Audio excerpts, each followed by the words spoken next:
ગુજરાત ક્ષત્રિય ઠાકોર સેનાના નેતૃત્વ હેઠળ અમદાવાદ જીએમડીસી ગ્રાઉન્ડ ખાતે વ્યસન મુક્તિ મહાકુંભ યોજવામાં આવ્યો.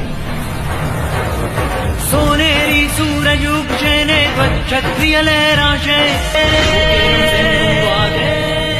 લાખોની સંખ્યામાં ગુજરાતભરમાંથી ઠાકોર સમાજ ગ્રાઉન્ડ પર તૈનાત થયો.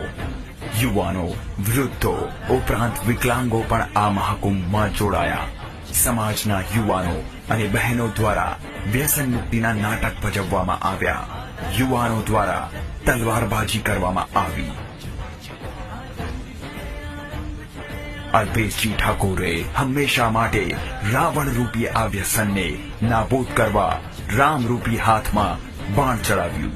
આખો દેશ એક બાજુ પ્રજાસત્તાક દિવસની ઉજવણી કરી રહ્યો હતો તો અમદાવાદમાં આખો ઠાકોર સમાજ વ્યસન મુક્તિની પ્રતિજ્ઞા લઈ રહ્યો હતો.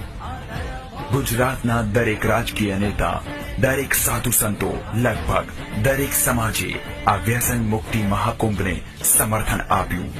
લાખો યુવાનો વ્યસન મુક્ત થયા.